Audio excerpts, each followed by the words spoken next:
Sorry, I don't love you. Afraid I've grown accustomed to. Cause with you, something isn't wrong, something isn't wrong, something isn't right.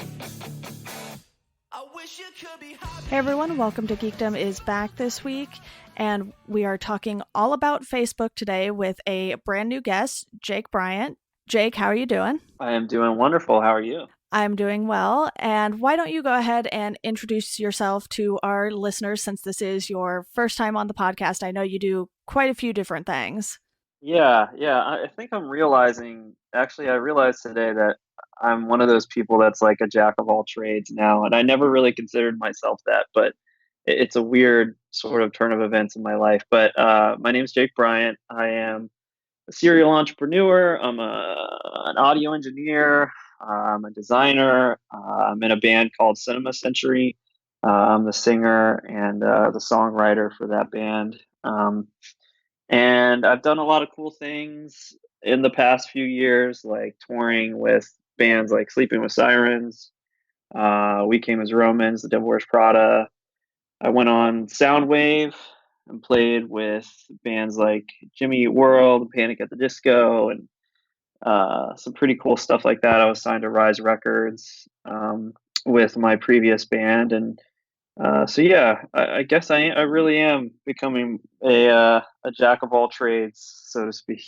Yeah, definitely. And that seems fairly common now in the music industry too, especially with the DIY scenes and everything. It's like people aren't just focusing their attention in one area anymore. It's like people will run a label and manage bands and do PR and do something else. So it definitely makes sense with how the music industry is today. But we are going to be talking about Facebook today. So since we are doing that, I just want to start off with how we use Facebook, because for me, Facebook almost feels like one of those necessary evils. And I'm sure maybe you feel somewhat similar being in a band and everything. It's like you sort of have to have, well, you don't really have to if you don't want to, but it's sort of expected that if you have a label or a podcast or anything like that, of which I have both of those, and a music website on top of that, or more of a pop culture website now. And you kind of have to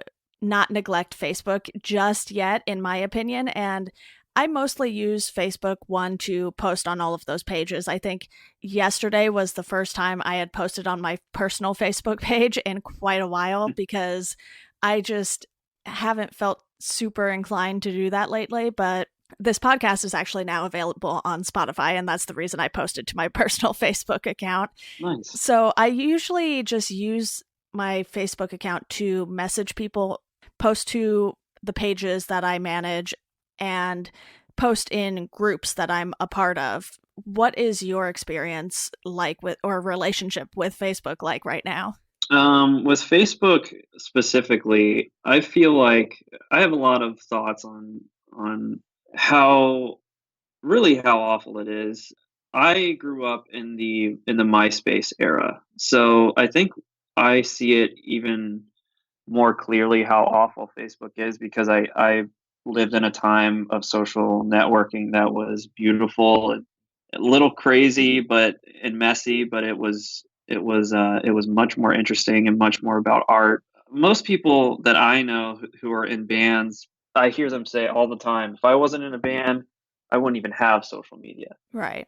I think I would have to agree with them on some level. And the thing is with platforms like Facebook, they are actively trying to take up as much time of your life as they possibly can. And it's crazy to see some of the former presidents and former executives at Facebook coming out talking about this, that they knew the whole time what they were doing. I mean, they hire psychologists to understand more deeply, what things can we manipulate of the human psyche to, push our agenda or to make more money for our advertisers. And I mean, MySpace back in the day, it had advertisements, but it just felt different. Maybe Yeah. I'm a pretty nostalgic person, but it felt different, at least before the end there. But yeah, Facebook is one of those. You're right. It's a necessary evil right now. Even though I've definitely taken a huge step back from using it, it is necessary. I mean, messaging people it truly is like I still have Messenger, and I'm probably one of the most uh, out there when it comes to being against Facebook, but it's useful, and that's their strategy, is to become so useful and ingrained in your life that deleting it would be a huge inconvenience. There's other platforms. There's Twitter and Instagram, Snapchat, which are gaining a lot of, and Twitter's been around for a long time, but that has its own problems. But yeah, it really is this sort of necessary evil for now until something better comes along that isn't just a photo sharing app or a 240 character sort of tweet thing.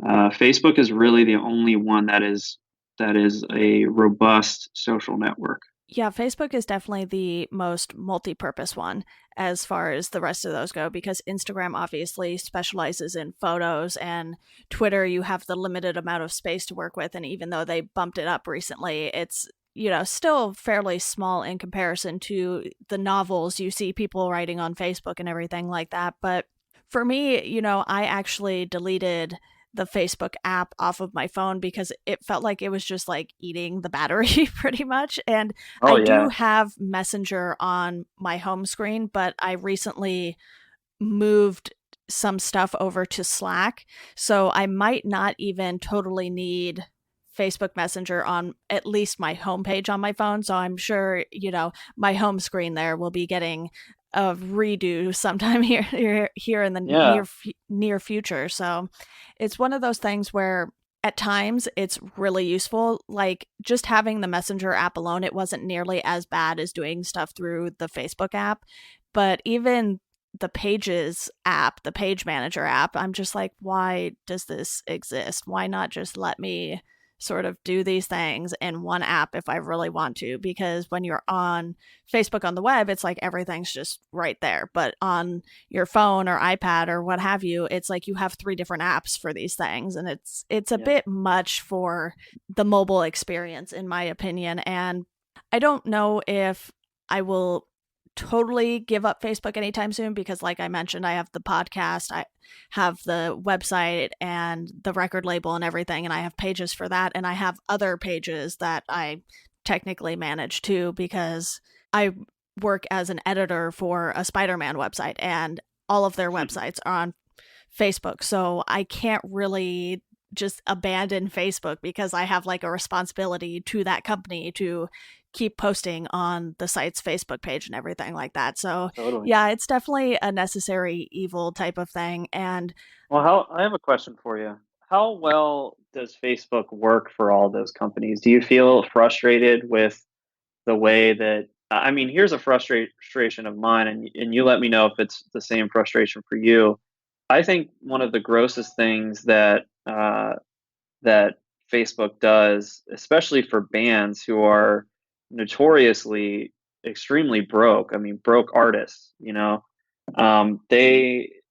They get you to cultivate this audience and share your page and get people to like your band page, and then once you have that following, they say, okay, well, now you have to pay to reach those people that you just worked your butt off of, your butt off to get them to come over to your page in the first place, which is hard enough. So the fact that I have to, for my band, I have to sort of boost my posts every time for three more likes, like $5, and it reaches my mom. yeah. Like it's ridiculous and just the grossest thing you could do. It's like I'm already giving you all of my information, and you're already putting ads in front of me, and now I have to pay more money to boost my posts to people who have already liked my page. It just seems totally just wrong.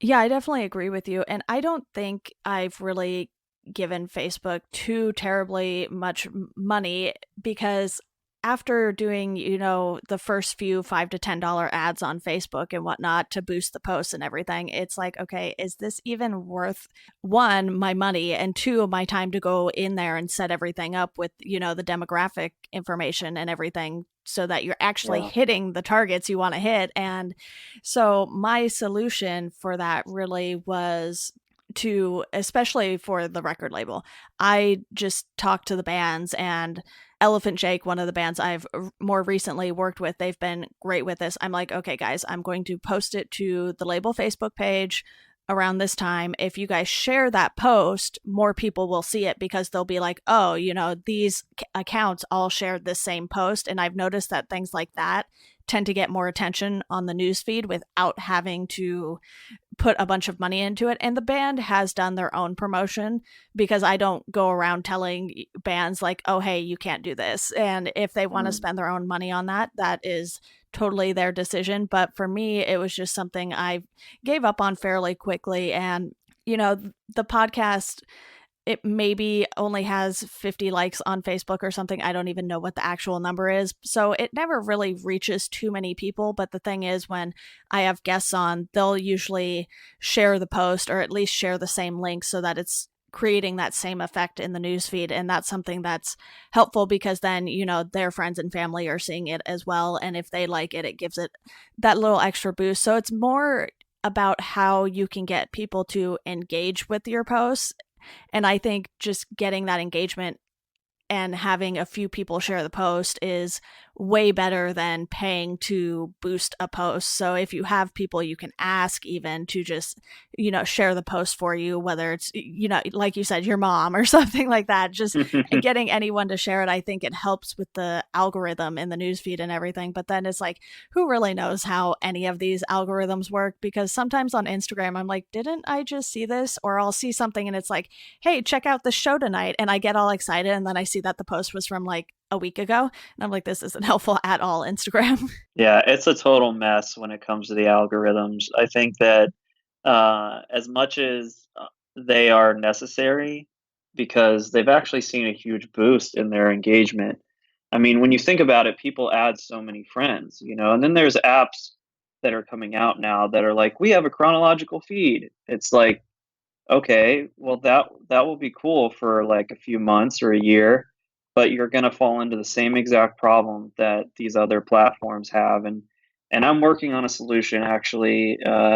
I haven't been able to really, say too much about it, but I think it's going to be really cool. And anytime you build something like I'm building, it requires a lot of money. I think the altruistic goal behind it is important. I mean, some of the things that we're going to be focusing on is the mental health of social networking, and not only the mental health and the experience for the user, but also, like we've been talking about the last 5 to 10 minutes, is it's so complicated to reach anyone with your product or with your message.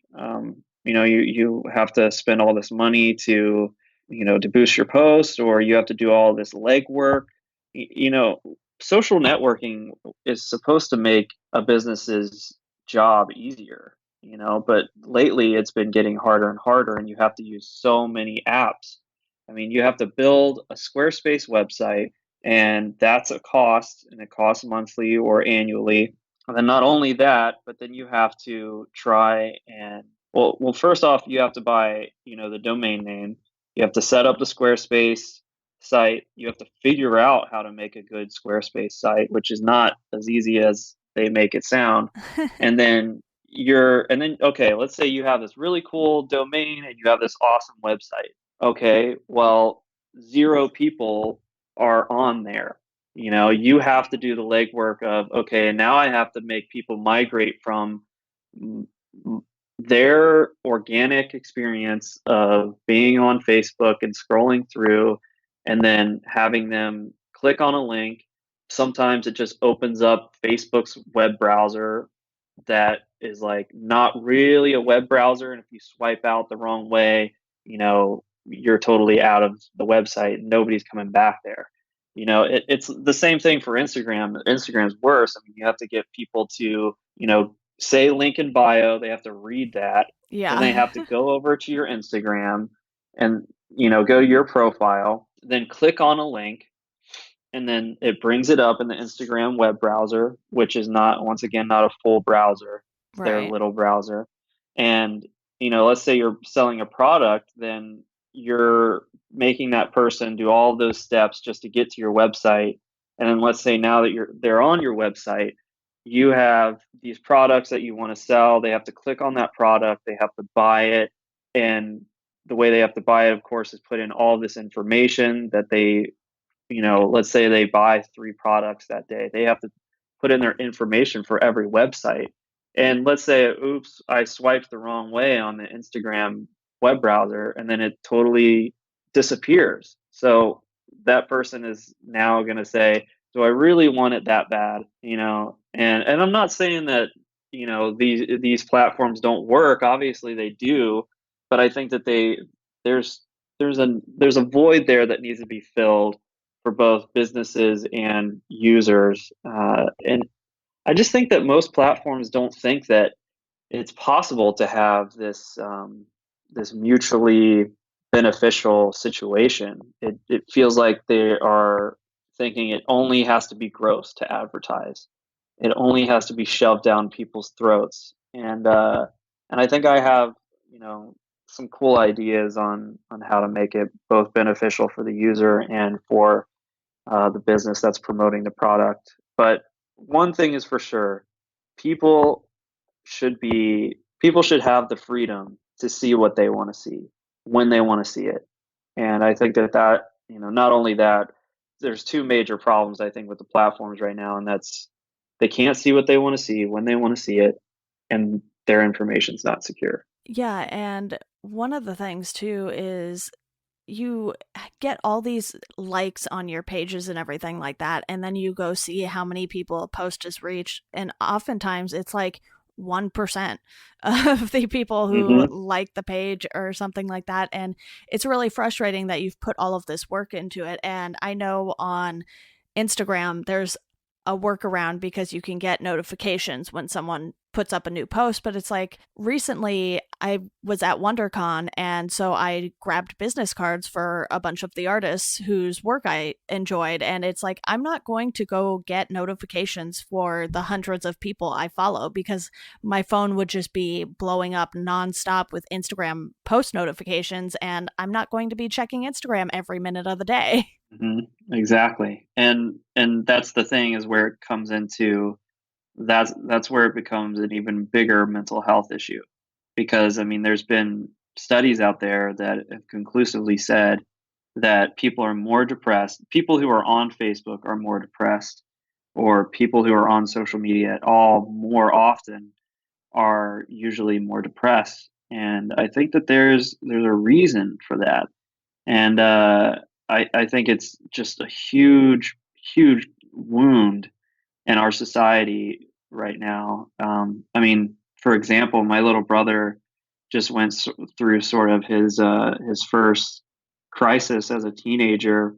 His One of his really good friends actually committed suicide, uh, and the last thing that he did before he committed suicide was Snapchat 12 of his friends, saying, "I'm having suicidal thoughts." And the saddest thing is none of them replied. And I think maybe one said "me too." But the thing is that these platforms don't put the user's mental health first. I'm not Right. saying that Snapchat is, basically all of them are saying that they are neutral, but I don't think that that's enough. I don't think that a platform can just be neutral. It has to be a force for good. It has to encourage people to live healthy lives. Otherwise, who are you helping?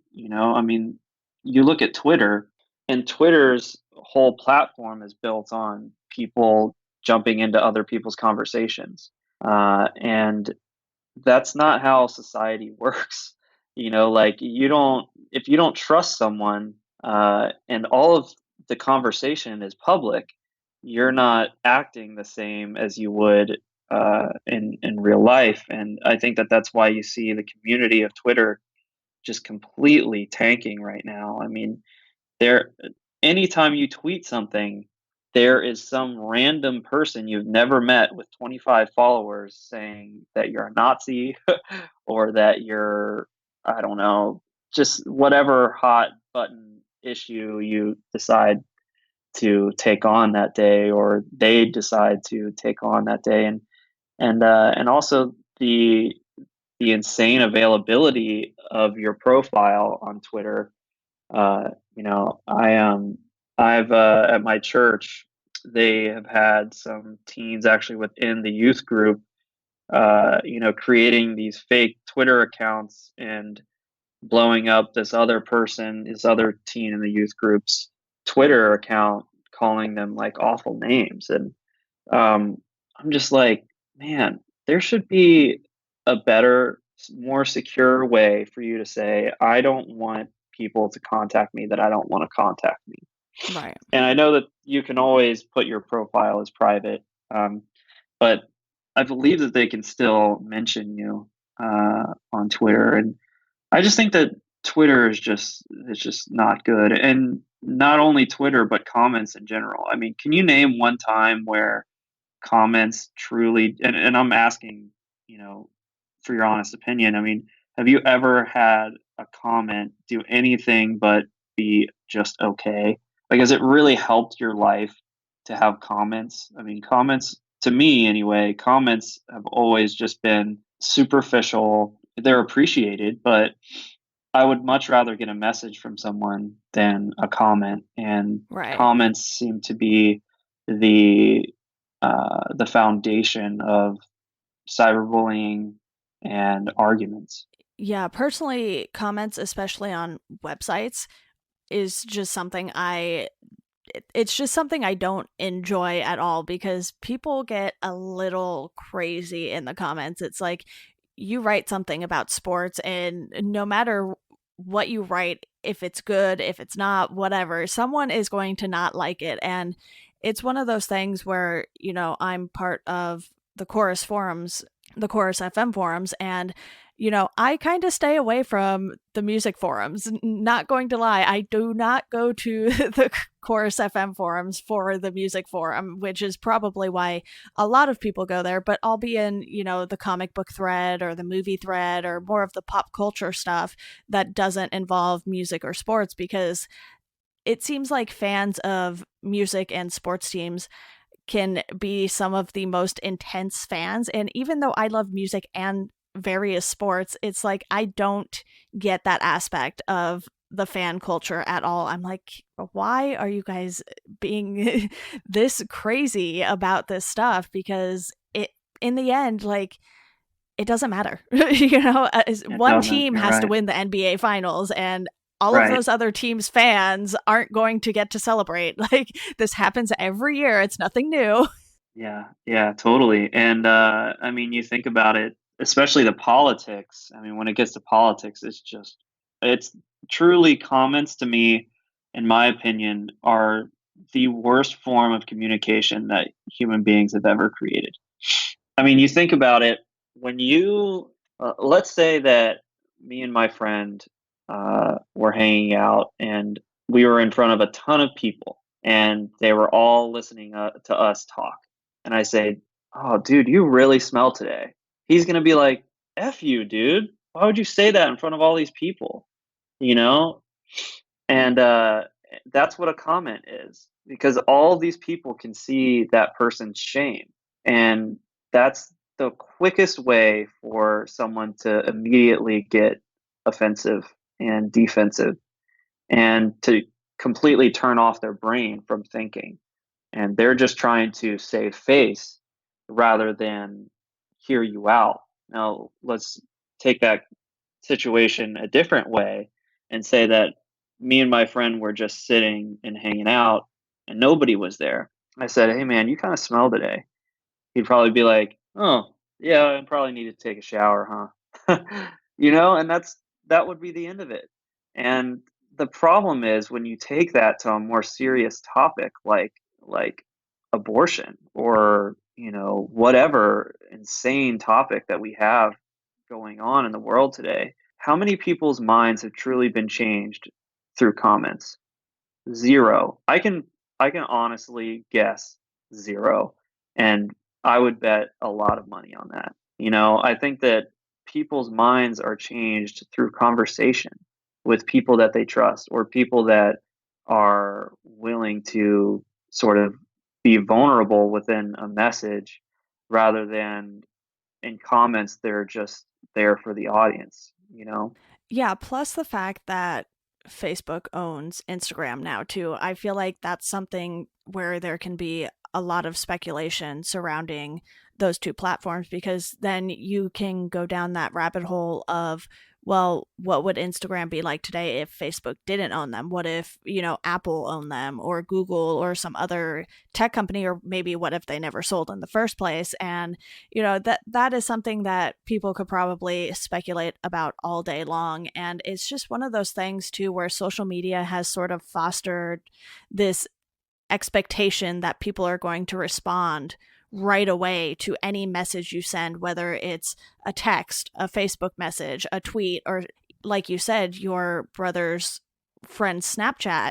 And that is something that is certainly a tragedy when those things happen, because he was probably sitting there waiting for those 12 people to respond right away, and they didn't. And you get this tragic outcome because people have built up these expectations so much that are just pretty unrealistic, because even those of us who are on social media all the time, and admittedly I am, because I'm either doing the website stuff, promoting the podcast, or something for the label, or what have you, I'm on it a lot. And it's one of those things where even I don't reply to everyone right away. Sometimes I'll see a message come in, but I'm in the middle of doing something else.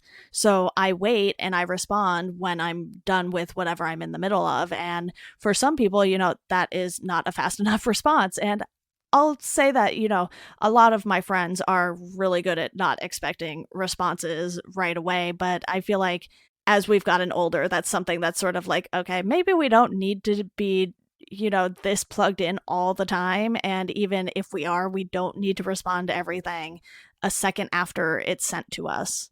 Yeah, well, that's what I loved about MySpace. Like MySpace, and the huge difference there is that MySpace wasn't really mobile. Right. So it was like this, I don't know, you never hear about people saying how awful MySpace was for people's health. I mean, maybe because it was so new, or maybe because we didn't have it on us all the time.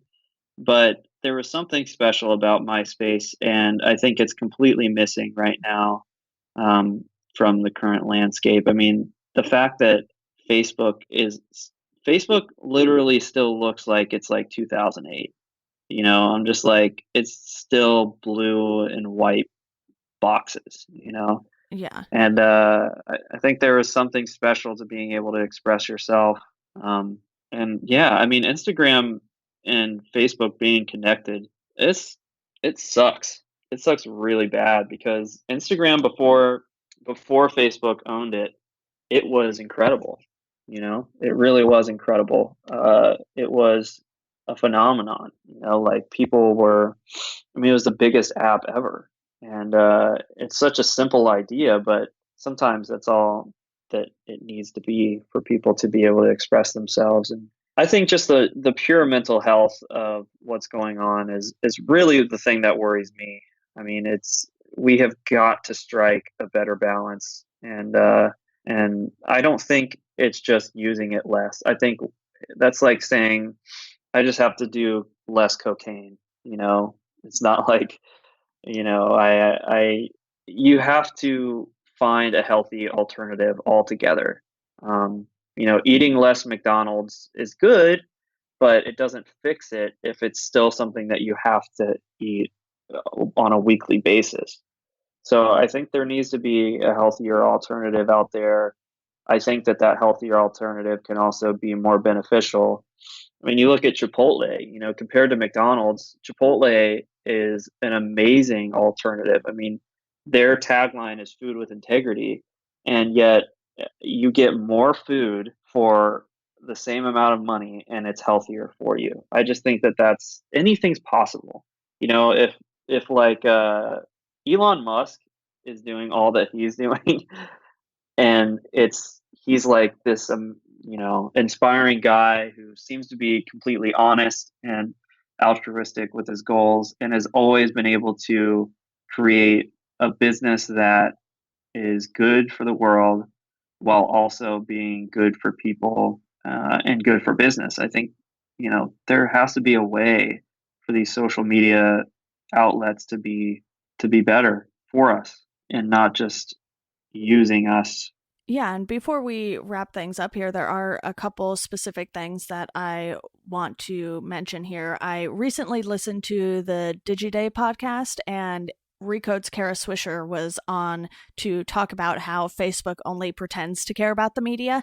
And I think that is something that people should definitely go listen to because, one, Kara Swisher is a fantastic podcast host. She has her own podcast, Recode Decode, and she's always talking about media and tech and everything like that. But the thing is, you know, we're giving our perspective as consumers. And yes, we do post 2 pages and things like that. But, you know, Recode is a big publisher. So it's interesting to get her take on that and Facebook's relationship with, you know, these bigger media platforms and everything like that. So if anyone wants to listen to that, I'll have a link to it in the show notes. But the other big thing was the Cambridge Analytica scandal, which has been in the news for, I want to say, at least a couple weeks now. By the time we're recording this on April 5th, I have no idea when you will all be listening to it, but it's been a couple weeks already where this has been talked about. And I'm going to link to an article from Vox that sort of just explains it all way more simply than I feel like a lot of people were, because I listened to a number of podcasts that went over this and I was like, okay, this is a lot to take in. So they have these nice little visual aids for you to figure it out. And basically, 50 million Facebook users had their data exposed by Facebook themselves, and it was sent to a political consulting firm, which is Cambridge Analytica, and they were working on the Trump campaign. So obviously, this is something that's going to anger a lot of people, and more so people who didn't vote for Trump. So it's one of those things where Facebook is losing a lot of trust in people, and people already didn't trust Facebook quite as much as they trust other companies. Yeah, it's I mean, from the start, Facebook has had controversy around it. I mean, literally from the beginning, and I don't think it's gonna end. You know, I don't think that their controversy is gonna end because I think that who they are, their worldview, what they believe integrity is fundamentally flawed. I mean, I think that I don't know Mark Zuckerberg, but I can only see from the things that he's done and the way that he's treated people's privacy. And I can only say that it doesn't seem like it's going to get any better when it comes to Facebook as a company. I think that their number one goal is to take over the world and be um, the the most used site and app ever, which you know isn't in and of itself wrong, but the way that sometimes when you are trying to do something that big, uh, it's really hard to not take the power and run with it. You know, but truly, I mean, if you look at the history of Facebook, it has always been a source of controversy and a source of wariness for people about their data, about their mental health, you know, since day one. So I think that this whole Cambridge Analytica thing is just the tip of the iceberg. I mean, they've been doing this for years, and if you look more into it, they've done it with the Obama administration. They did it with you know a lot of huge political hot button issues. You know, so I think that we just have to be more more aware of what these platforms are doing with our data, of course, but also what they're doing to our mental health, and also sort of keep them accountable. And I think that that's what you're seeing with the hashtag delete Facebook campaign, which I totally agree with, and I hope that someday I can be a part of. Yeah, and Mark Zuckerberg actually did a podcast with Ezra Klein, which I will also link to in this because that's just a good chance to listen to his responses to these questions that not only Ezra Klein has, but plenty of other people have for him too, because there are a lot of people who are thinking the same thing about this situation and the scandal and everything. So it's definitely an interesting listen, and, you know, don't feel the need to listen to it if you don't want to. It's just a suggestion and it'll be in the show notes. But is there anything else that you want to talk about regarding Facebook specifically before we wrap this up? I don't really think so. I think I said it pretty well when it comes to Facebook about their about the lack of integrity there, and the CEO is the spearhead of all that. So I really feel like it's great that we are, we're trying to get answers from the man himself. But I would love to say, if anybody listening to this is interested in making something better, because when Facebook eventually deconstructs, there will need to be something there to fill that void. And I believe I have some pretty interesting ideas on how to do that. So if anybody listening wants to be a part of it, please contact me. You can email me at imjakebryant@gmail.com, or you can, yeah, let's just go with that. Email's good. Let's stay away from the other platforms. But I wanted to say thank you for having me on. Yeah, of course. And you are certainly welcome to come back on anytime you want. And, email is definitely another necessary evil, but it's a much nicer one, I would say. It's just so much easier to not get your identity wrapped up in it, and also, once again, it's private.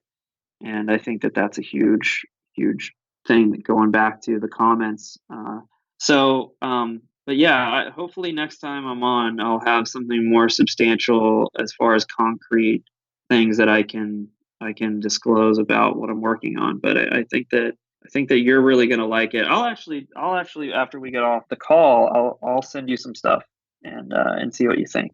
Okay, awesome. Well, thank you so much, Jake, for coming on. And to our listeners, as always, thank you all for listening, and we hope you enjoy the rest of your day.